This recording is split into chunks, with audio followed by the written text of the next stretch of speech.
Hello and welcome to Datum. This is season 2, episode 6, and today is a Byte, and we're talking about the data side hustle. Ravi, how are you? I'm not too bad. I'm fresh off watching Game of Thrones, so I am medium. That is You're my medium. reaction. Medium. Okay. That is It's my not. pop culture reaction for today. It's not been a great season, I hear. I mean, it's basically been like this the soundtrack and the cinematography, and if you're a film buff and you quite enjoy like the sort of angles and all that stuff, it's been great. Like the soundtrack, the score, the sort of effects, and like where the Right. camera's been, and some of the shots have been incredible. But yeah, the storyline just seems rushed. I think everyone's just. I think at the start of the season, I was speaking to some people. I was like, honestly, I just want it to finish and be like, there we go, done. And there was a Starbucks cup and a water Of bottle, course. apparently. Yeah. So two very unenvironmentally friendly references in the Middle Ages or wherever Game of Thrones is set. Yeah, right, exactly.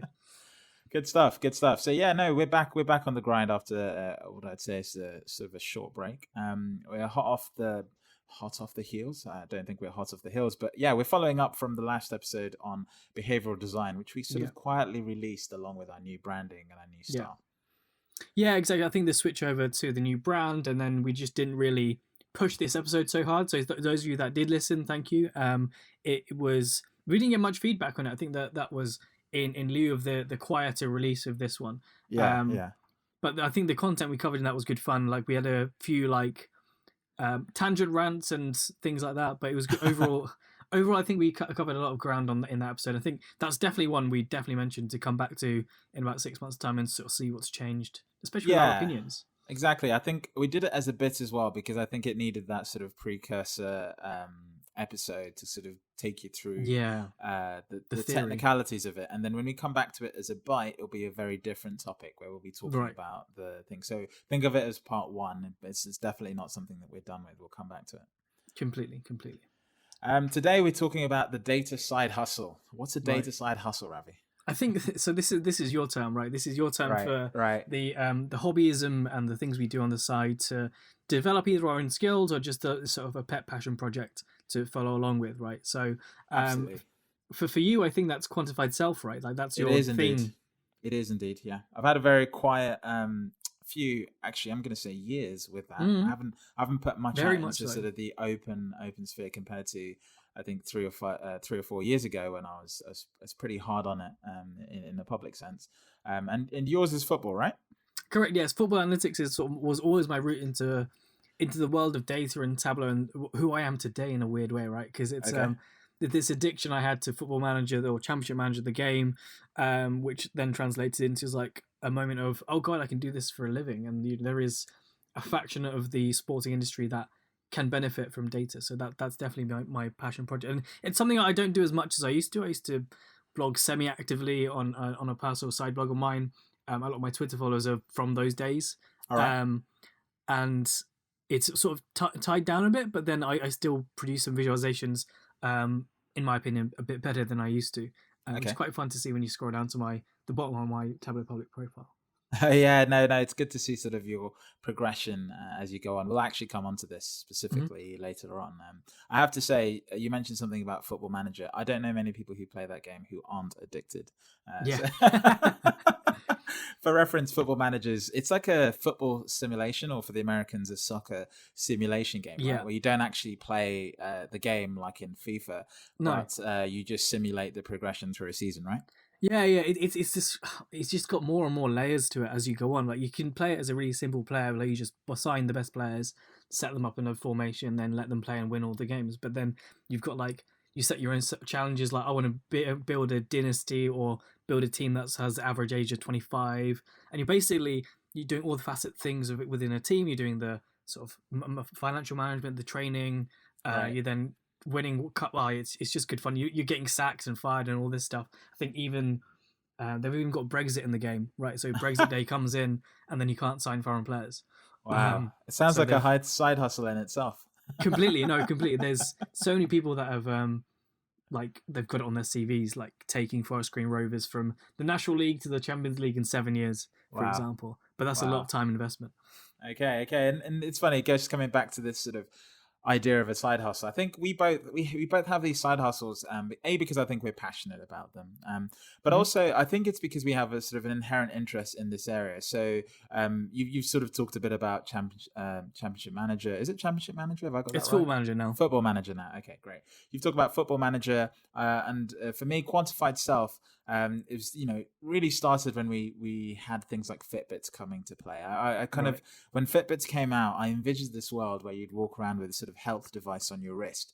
And I was always fascinated about the data that you could sort of get from these devices. It's taken a while to get to where we are today with Apple Watches that can, do ECG readings off your wrist. But what's been fascinating is that I discovered this world of people who are doing way more interesting analysis than just step counting. Using data, some of it probably mostly manually collected, but it's been a really interesting kind of subject because it's involved a lot of technical skills and soft skills. So that's sort of what drew me into Quantified Self. I was getting familiar with data. I found this hobby that was data oriented, and at the same time, I was seeing sort of different soft sides to data. I was seeing the kind of psychological effects of monitoring yourself and improving the quality of your life. No, that's really interesting. Because in terms of being drawn into football analytics, it was always Moneyball as the concept, but then the second you started figuring out and looking at the data that actually was collected from football matches by companies like Opta and all these other data providers, you realize that the granularity was so important, and then you sort of start thinking about like, hang on, can I spot players that people aren't knowing about? Can I start looking at team styles? Can I see patterns that you might not be able to see because you're watching one match? And there's always the anecdotes about scouts going to watch players. Right. You're going to watch a single player, and during a 90-minute match, you'll basically focus on that one player and what they're doing. Whereas data then allows you to watch 1,000 players at one time and just set KPIs to saying, if they're hitting this consistently, then we look up and listen and start looking at the video behind that. So. Exactly. But there's something to be said about sort of the aggregate nature of that, right? So you find people who are on paper technically good, but actually when you go see them, there's a softer side to the finesse of the way they do it that as a scout, I think gives you an edge over sort of the big data approach, right? It's not just that they're making those tackles and scoring those goals. It's the way they're doing it that maybe leads you to believe that they can do it at a higher standard in a more sort of competitive play. So you mentioned you're sort of starting with Fitbit, and going from there. Like I remember we had a conversation recently where you were like, "Oh man, step count, that's so bushly, that's old school stuff. No one looks at step count anymore." Have you seen that development, like how you understand and look at wearables, or? Yeah, so it's interesting because wearables themselves are trying to do more as well. So there's this big push at the moment to do with well-being and healthy mind and mindfulness. Exactly. And the only thing that these devices can really do is remind you to do them and sort of nudge you to kind of do them more often.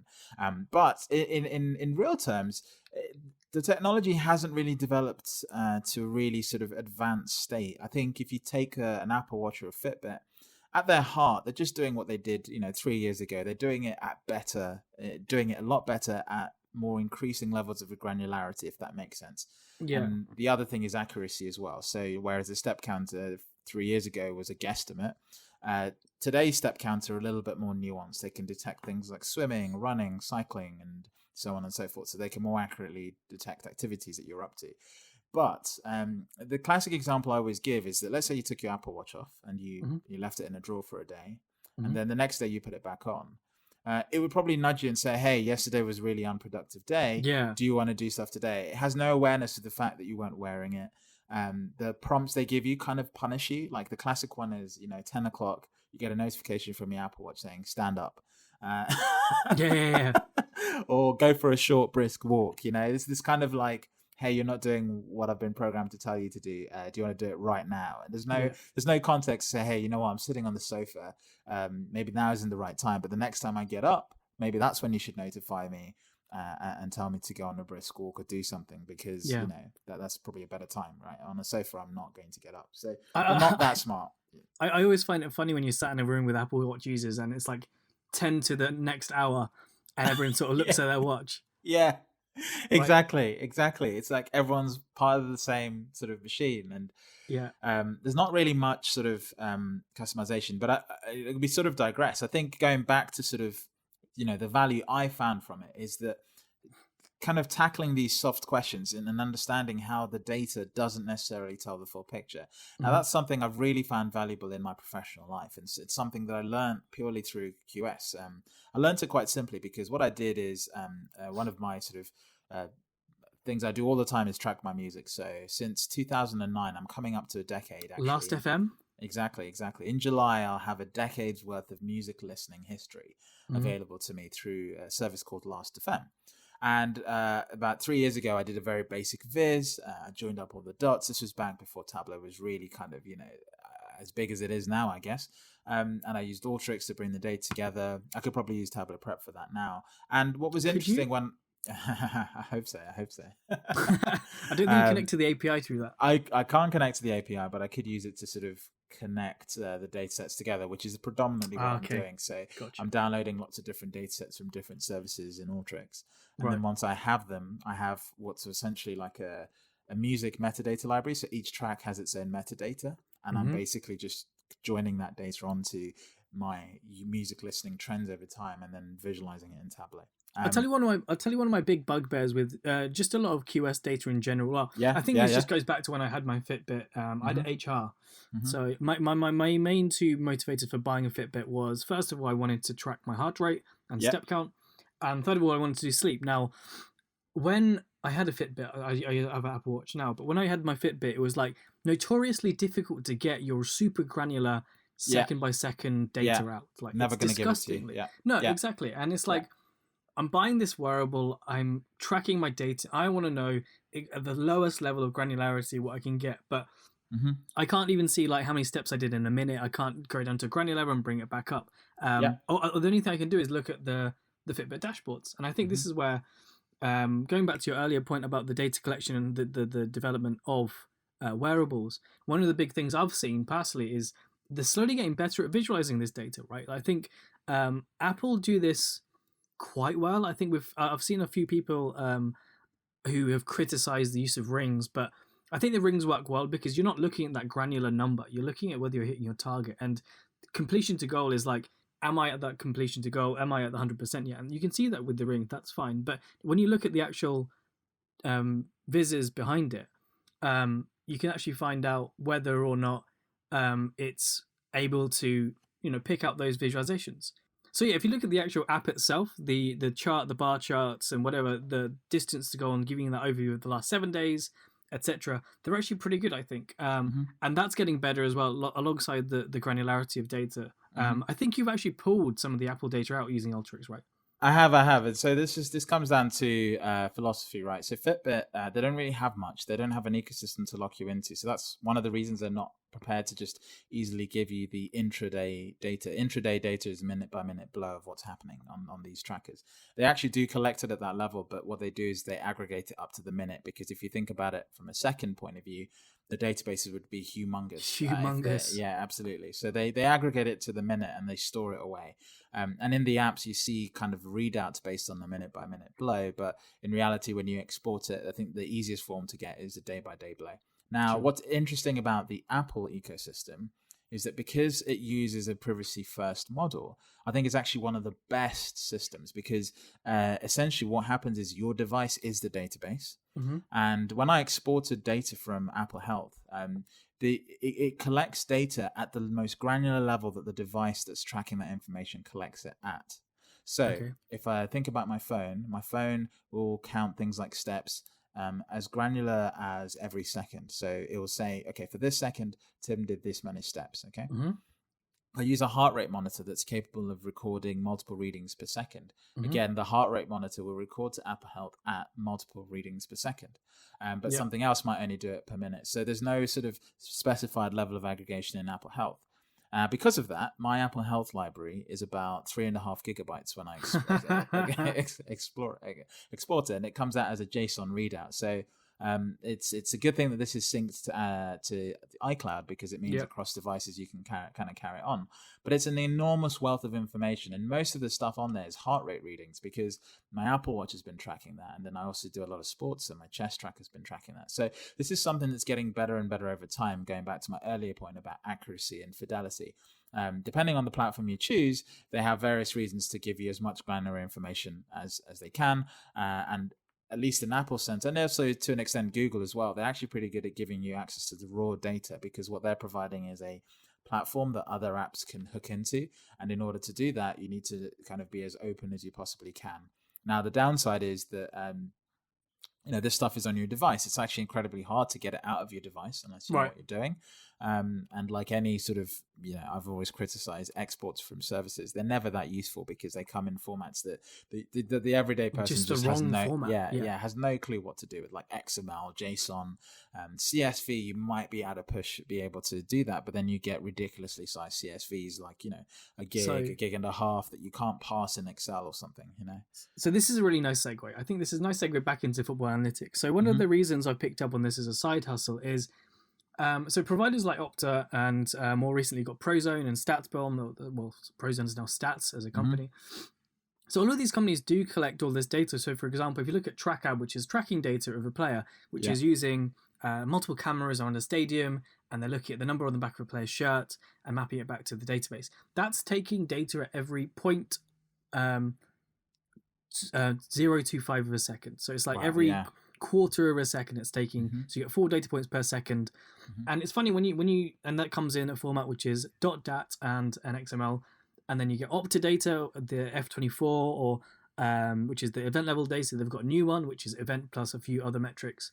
That comes in XML format. So if you think about the people that work in analysis at clubs, until more recently, it's generally been sports scientists, right? So people that have done physiology, they've done sports science, but they've never really been people that use computers. Like, yes, they've done coding because as part of sports science, they do some coding on matches, similar to how Opta did it, where they tag events and clip videos together to say, okay, here's where we had a good shot, a fast attack.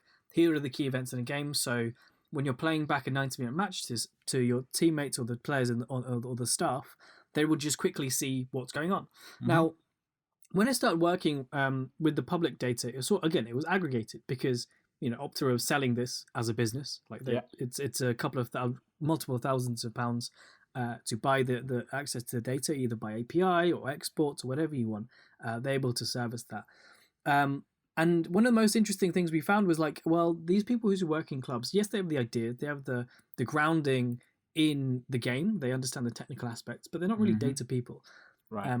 I've been going to the Opta Pro Forum now. I think this was my 3rd or 4th one this year. And it's fascinating to see like the amount of statistical analysis that goes on, people using R and Python, and they're combining all these events together and finding patterns and telling stories with the data sets. But what they're fundamentally, no one ever talks about is the back end. Yeah. Like, how are you passing the data? How are you bringing all these things together? What is the function? What's the best way to show this back to a coach or a player to get them to get that insight? And this is the sort of the ground that I find myself in, like increasingly thinking like building that platform. The clubs that I've worked with or I know of, there's only a few doing it in the right way, where they've got a database, they've got a data processing platform that they're doing in-house. It's not a secondary company. And then they're also doing some bespoke things on the front end. The club's doing that few and far between. But I think that is changing, given that that the game is changing, right? Exactly. And just going back now to a high level, like it's funny because our side hustles have actually given us this sort of unique ability to take this data, and it's allowed us to sort of dig into this discussion. So from your perspective, I think that's one of the things you bring to the Opta forum when you go there, because you actually critique the back end systems, because a lot of people buy the data but don't necessarily, they have the data and they're in Excel, they're kind of working it hard and working it the hard way. And in contrast, by doing what you've done, you've actually been able to go and critique this process. Exactly, and that's exactly my overarching point. It's like this, the sort of grounding where it was just sort of an interest, and now I can I feel I can speak a bit more intelligently, not just about the data and how to pass it and the issues that there are within it, but also saying, well, what happens if you go beyond counting stats? What happens before you go beyond saying we took 7 shots in this match? Like, when did you take them? What was the game state? Were you 2 goals up or 1 goal down? Like, how is the team impacted by those things? And then with the tracking data, it's fascinating because this is such granular data. And if you think about football as a sport or soccer as a sport, it's a game of spaces. And when you start being able to quantify those spaces and detect patterns and spot things that players do or teams do, or, and then tag that to events, that's when you start getting really insightful stuff. And that's what's exciting for me, at least. When you start bringing those things together and getting that insight in, you can start having those really interesting conversations with coaches on a level that they understand and they can see. Beyond just like when people generally get at tracking data, all they do is plot the X and the Y's and watch the games, but with scatter plots, basically, which defeats the object in some way. Right, exactly. And I think that's one of the things I think side hustles do is because you're more passionate about the subject. Let's take football analytics. Yeah. You're naturally football about analytics. You're naturally passionate about football analytics here. Yeah. And so that passion actually drives you to a deeper level of understanding within that area, maybe more so than, let's say, some of the sort of the drier stuff we do on our day-to-day work, with clients or with our own businesses, right? Because I think your own business can kind of suffer from this. Several issues. First of all, access. You don't get as much access to data internally sometimes because of governance and bureaucracy. And so when you have ideas, it's really hard to run with them because you have to make sure you've got everything in place, right? Yeah. You just want to prove the value of something by experimenting and innovating, but that you don't necessarily get that in business. Now, the other thing is that it naturally develops your skills to be able to communicate the challenges you're having. I think one of the first things I learned when I was working with quantified self-data was that bringing these things together wasn't a simple thing. Like, I had to really understand that if I was going to make my music data and my moves location data work well together, I had to understand at a very granular level, what I was doing in each minute. So I built out this minute level data set, and then I was able to say, okay, in this minute I was generally here and this is what I was listening to, and then I was able to sort of map those two onto each other and go from there. And it's a really, really important thing to start to understand. Mm-hmm. And having that passion allows you to ask deeper and deeper and deeper questions to the point where you realize that actually there is no end to what you can ask. There is no end to how you can interrogate something. And then when you apply that back to your everyday, you suddenly realize there's so much more you can do with your everyday data. Agreed. And I think you mentioned this earlier when you were looking at your quantified self-data through Alteryx. Yeah. It sort of exposed you to the download tool and things like this. And I think that definitely harks back to something I've done. So when I started using Alteryx, I learned so much about things like the detour tool, like control parameters, like having basically the painful things when you're trying to combine and pivot and parse XML from a really ugly thing and try and create this repeatable process, which is a macro that does it what it works. I think one of this was like one of my train projects. So I have an hour-ish commute. I'd spend an hour in the morning just like tinkering with this sort of thing and getting it as far as possible, and basically ended up with this working prototype until I got to a match where it was 0-0. So basically, I had one of my passes saying if there's a goal, pass it out. But then if it was a 0-0, there were no goals and there were no assists. So basically, it was like, well, I can't pass this match. So I had to create exactly. So I had to do a detour tool to be like, is there a goal? Is there an assist? And then if not, do a detour to go like this way or this way. And it's like so many of those small nuances about working with data, I was able to work out through a passion. Like if I was working with, I don't know, website visitor data and trying to figure out how to parse that, I would have been asleep and I would have moved on really quickly. Like I would have basically got it working and left it. I wouldn't have tried to make this really perfect, efficient macro that does it automatically. I wouldn't have thought about it in such a way where I'm like, I really want to get this done because of X, Y, and Z. And then finally, I think your point on wanting to do better because it's a pet passion and trying to drive the other people around you further. That's definitely something I've done. Like I remember, I think I mentioned my crusade on long and wide scatter plots. Right. Okay. That would never have happened if I wasn't like getting angry at people posting wide scatter plots on Twitter. Right. Like I would never have written that, and I wouldn't have thought I need to educate these people about why it's wrong, because 3 years ago I probably would have done the same. But now I'm a bit more educated and a bit more formalizing data viz best practice and the reasons behind doing things. I feel I'm in a place to educate that back to people. And that's the thing. And it's funny because that in itself is another skill that you pick out of it. So you learn, actually you kind of become humbled by the experience, right? Correct. You go in, I think you go in with this sense of confidence when you're passionate about something. Yeah. I know everything about football, I know everything about quantified stuff, I've got a Fitbit, and as you go into it, you slowly start to realize, oh wait, I can't just export this data. And you go, then you someone tells you, oh, there's an API, and you go, okay, API, I wasn't expecting to have to do this way. And you start working with it, and it humbles you. It kind of shows you, it kind of teaches you to give these challenges the right level of respect, and that in itself is portrayed by the way you then communicate it to people.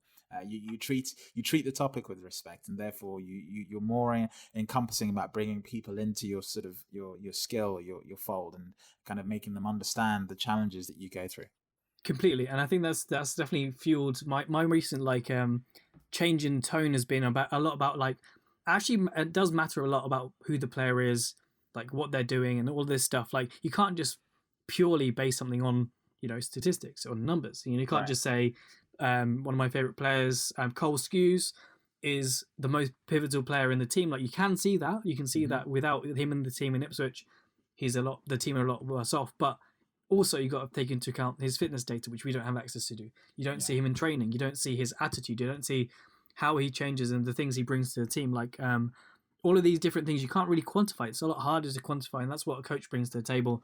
Again, going back to our day-to-day, we go into companies and we try and solve their problems with limited to no knowledge of the field. We don't have that depth of knowledge at a company. And I think those pet passions, these data side hustles, really help you to realize you're not an expert in those things. And, you're really, what you're doing with these things is continuing your learning based on something you're passionate about and seeing what else you can pick up along the way.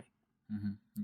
Exactly. And I think that's one thing. I remember an experience where I presented to the London Quantified Staff London group. The first time I presented, I really didn't know what to expect. So I just did a classic talk about music, and I talked a lot about Ultrix. I kind of felt like I was selling Tableau and Ultrix at the time because I was a year into my journey. So I was trying to kind of showcase that a little bit. And I, the first few questions I got, the first question just knocked me off the floor. And someone just asked me, so why are you doing this? And at the time I was in my head, I was like, because it's cool, okay? Yeah, right. Exactly. like I know what I've been listening to for the last 8 years. That's cool. And in my head I could hear myself saying, no, that's not the right response, Tim. Come on. Why are you doing this? and what I realized is, okay, so why do I think it's cool? So I drilled into that question in my head, and I just started talking out loud here. I was like, okay, so why do I think this is cool? Then I explained, listen, you have this idea of listening to music, and there's a really simple thing I always say. You ask someone, what do you listen to? And they come back with 2 or 3 artists, okay? In reality, you listen to a plethora of artists. You're not the sum total of 2 artists, 2 or 3 artists. And the exact opposite, someone goes, oh, I'm really eclectic, right? And more often than not, when someone says that, and I'm able to look at their data on something like Last.fm, they're actually not that eclectic. There's a hidden secret between what they listen to. And I'm only able to see this through the attributes of the individual tracks that they listen to. So they actually arrive and say, no, you're not eclectic at all. You happen to listen to all these songs, but here's the thing they have in common. They're all acoustic, they'll have the same level of energy, and all these attributes are measured by other companies. But I'm actually able to sort of draw the commonalities between what they think is eclectic and what is actually the same. So what you've described as eclectic is actually one thing. It's not eclectic at all. And so just having that discussion out in public was the cool thing. And I realized, yes, okay, that is actually why I do it. Understanding underneath the skin what's going on. Yep. And I think the quantified selves is really interesting, intersection of, you sort of sit there and be like, yeah, but why am I doing this? It's funny, everyone's like, yeah, but why are you collecting all this fitness data? About yourself, yeah. Exactly. And it's well, in some ways it's changing my behaviors, because you start looking at these things and you're like, oh, I did less than last week, or you start doing these, you compete with yourself and others. But also it's I think that one of the key things you mentioned that's really interesting is the patterns between people. And the insights you can find with that, and that then goes back to if you're able to do this within an organization, you're saying, right, we're not going to look at X, Y, and Z. We actually only care about this week what you're doing outside of work, right? Yeah. Let's focus on that, and then I want you all to come back to use the tools that you're using at your workplace and show me something interesting. Okay. Exactly. And it's like almost like this 5-10% time, right, or 5% time, whatever you might call it, where you're able to give back to someone, and because inherently you're giving someone time back to develop something which is relevant, and you're saying use these tools, because you're using the tools that you'd use every day anyway, it would just end up being like a benefit in kind. Maybe not today or tomorrow, but in a month's time, you're like, oh, I worked on that because I had to change this data set from this ugly thing to something else. And then I visualized it like this. Maybe I can use a similar visual to portray this finance data where we're trying to compare 7 different products. Right. And that's one of the, also one of the sort of unique aspects about it is that I always call quantified self as digital narcissists, because that's totally what you guys are. It is exactly that, but I hate the term narcissist because it sounds so negative. But it's funny because, like, why wouldn't you take an interest in who you are and what makes you, right? And understand that, because at a high level, you have you think you know what's going on around you. Like, you think you know what you did yesterday in incredible amounts of detail, but actually you're very transient. Humans are very transient beings. We focus about the now and the future. Although we like to think we reflect on the past, we don't actually keep that much in the past, apart from painful experiences. That's what we carry forward. And so the good stuff just kind of blows on by. And so just having this understanding of how you work and the transition, I think, is really interesting. And I think in a business context, this is absolutely the same skill that you need to have, but you're applying it not to yourself, but to your own business. And so it's the same sort of inquisitive nature that you'd apply to yourself. If you apply it to your business and you create a culture where people can do the same thing, then people start asking really fascinating questions about the way you do things, rather than just assuming that that's the way they're done. The questions will always get better, right? I think Tom, our boss, always talks about this concept of if you ask one question a day publicly out loud, no matter how difficult or not so difficult it might be, your questions inherently just get better and better, right? And I think that holds true with quantified self. It even holds true with football analytics. The more you dig into this stuff, the more you find out. I think one of the big like topics these days is all about automation, right? And automation is a funny one because with quantified self, you always talk about active and passive, right? Right. And I think for the last 6 months, I've been using an app called Reporter. And in the last, I'd say 2 or 3 weeks, so Reporter is this app done by a guy called, created by Nicholas Feltron, who had these incredible reports about himself, basically. He did a yearly report about his year based on data and infographics. And one of the tools he used to do this was an app called Reporter. Now, I started off using this quite enthusiastically. Like, oh, yeah, this is going to be great. Like, I'm going to have I know what you're about to say. A month. And then I'm just like, whenever I get a ping, so it picks 6 random times throughout the day, I'm just like, oh. Fatigue, I'm just like, do I need to go through? I'm now just like sporadically. And I'm just going to basically think about this in a year's time and say, right, let's look at the frequency of reports. And also, let's also look at the fact that the thing that I'm now trying to get out of it is, when am I reporting? Why? And also, why exactly? When am I sending these reports myself? And then comparing that to the passive data collection that I have, right? Like steps, my heart rate, or like, I don't know, Twitter history. When am I tweeting? All of this stuff. And combining all that together, I think would be more interesting. But I think active v passive is a really interesting conversation as well. Especially with quantified self.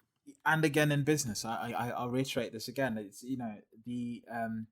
the reason I always harp on about passive collection. So active and passive, what Ravi's talking about, is essentially this philosophy in quantified self, which I think, I don't know if I came up with it, but I think I read it from somewhere. And the idea is that active is when you're physically collecting the data yourself. So you're getting a ping on your phone, you're filling out a form, and then you're storing the data somewhere. Passive is where you're not having to do that. Something is doing it for you in the background. So for me, when I listen to music, I don't have to log that somewhere. There's a service called Last.fm, which is doing it for me. It's doing a scrubble. Exactly. I've set up another passive way of tracking when I'm at home and not. And the way I do that is I have a Wi-Fi router that's hooked into if this, then that. And so every time my phone or my watch or my laptop connects to the network, it logs it. And so I have a pretty accurate reference for when I'm at home and when I'm not at home, just based on when my devices connect to the network, because I'm never at home without one of those 3 devices, right? So that's a very good active and passive way, rather than me saying, oh, hello, Foursquare. Okay, Swarm.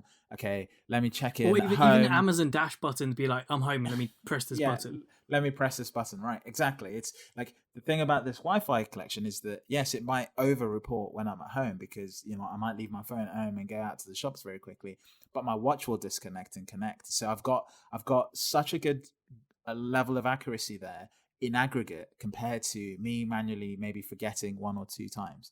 And so the quality of the analysis I then get from that is much higher. Same with location tracking. I don't do that myself. I have an app that does it. And it doesn't have to tell me exactly where I am, but it just needs to capture the general trend. And when you have that quality of data, it's much, much richer. Now, the thing where, passive can't work is with feelings and emotions, because correct. Going back to where you're talking about when you track, when you do active forms of tracking, it tends to work better for when you're trying to measure sort of your mental health or correct, well-being, or things that are, things that trigger, and therefore you think, let me monitor this, right? Mm-hmm. And over time, when you become fatigued, what you end up doing is only recording the more negative aspects. So if you're sort of tracking your mood and you have to log it manually, what ends up happening is you only ever log it when you're unhappy, because you want to make sure you've got that as a reference point. But you don't like stop in the middle of, I don't know, roller coaster ride to say, let me log this while I'm going up and down this, this trough ride. This feels great, but you're not pulling out your phone and logging it straight away. In fact, you're just enjoying yourself. Mm-hmm. So active passing tends to suffer from this sort of very negative skew where you capture more about the bad stuff than the good stuff, because the good stuff, well, why would you monitor? So I'm actually having a quick look at my reporter, and it's honestly like, so when am I reporting? I'm reporting when I'm watching TV, traveling, texting, or chatting. Yeah, exactly. Mostly when I'm at home. What else am I like? Yeah. And my because there's also like, you can turn it off when you sleep and you wake up, so you've got questions to ask when you wake up about your quality of sleep, and mm-hmm. also when you go to sleep about your day in general and your feelings towards it. And again, that's so sporadic. I have so few data points on that, because it's like, before you go to bed, am I going to press that button? Probably not, because I'm doing other stuff. Yeah. Like I'm busy, or I'm just like flat out and I've just gone to sleep. Exactly. Exactly. But yeah, I think your point on when you do it, I think that's really interesting, because it's definitely something people use in mental health, like to track behaviors and how you feel, just so psychiatrists and psychologists have that information to go back to, saying like, okay, cool, so when I'm around Tim, I'm always feeling really depressed, right, for example.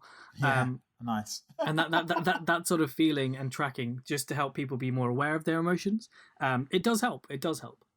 Yeah, exactly. And so if I take this back to sort of a business context, where this has really helped me is that, whenever I'm talking to clients about the way they collect their data and how they bring it in, I'm always leaning towards the more passive systems, because I inherently know that for the things that they're trying to track, apart from the qualitative stuff, like mm-hmm. this is actually the more valuable side of things. So look, if you can just spend a little bit more time getting out of your form culture and into your sort of, sort of automatic data collection, and just have systems that collect data on behalf of people. So they're more likely to input when they need to, because they know that quality of data isn't going to be there inherently in a good way. And you're also taking a cognitive load off the user for having to remember to do a whole bunch of other stuff. So I find it easy to track my mood, because I don't have to track all these other things. I have, I think, about 35 different things that I track passively. And those are 35 things I don't have to manually track. And that makes it so much easier to track one simple thing, like say my diet when I'm eating or something, because there's still no good way of tracking food automatically. I think the best way I found is MyFitnessPal barcode scanning. So it has a really good barcode database, so you can scan something you're eating and it will grab the calorie data off its own database and input it to health for you, which is great. Mm-hmm. But I still have to do the manual task of opening my camera app, scanning the barcode, and I'm hoping this is one of those features that Apple Sherlock and then just built it into the camera app, so that you can just take a picture of a barcode and it tell you all the nutritional information about the food without you having to open another app. Genuinely, that would be a life-changing feature for so many people, honestly. But anyway, I digress. These principles carry through to the business, and it's so valuable when people do that, because it also brings a different what is it? What's the word I'm looking for? Ethos. No, subject areas, different subject areas. People who think differently, who are creative in a different way, end up interacting with your data in these awesome ways, and they borrow concepts. I borrow concepts from quantified stuff all the time. They've got nothing to do with most of the client stuff I work with, but the chart types, the ways of manipulating data, dealing with sort of obscure things, and like you say, coming across edge cases and realizing that when you build systems, you have to test these edge cases thoroughly, right? Yeah. You can't just build something, hey, it looks great, and then as soon as you have a 0-0 game, Rabbit realizes, yeah, I mean, a perfect example was my World Cup dashboard, right? That was a lot of manual data collection, but once we got to the second round, and my thing where players come on and off the team sort of structure, I didn't factor into extra time, so it's like taking left 2 of the numbers, like 90th minute, that's all they're going to be, and then suddenly you've got a player coming off in the 12th minute. It's like, hang on a second, there definitely was injury, but it was because it was 120th minute. Oh man. Just rookie errors all around. Yeah. But it's funny. It's funny how that all kind of plays out, and I think it's a really valuable thing. I guess the so what is that we've touched a bit already, but actually enabling people to have these things, and hackathons is such a good way of doing that, right? Yeah, agreed. Like running a hackathon internally, even if it's within your own data. So I've sort of seen this in 2 different places, right? So you can either have a hackathon on internal data where you're saying, right, okay, the incentive is you get to present this back to the C-suite or senior management and show your ideas and what you can do. Or I've also seen this as like, here's a theme, here's some data, tell us something interesting, use these tools, right? And that both work in their own sort of way. The first one probably takes a bit more like coaching on the tools. The second one is a bit more fun and perhaps gets a bit more engagement. But at the end of the day, it's about giving employees time and sort of saying, this is interesting, this matters to us. We really do want to have our employees work on this sort of thing. Exactly.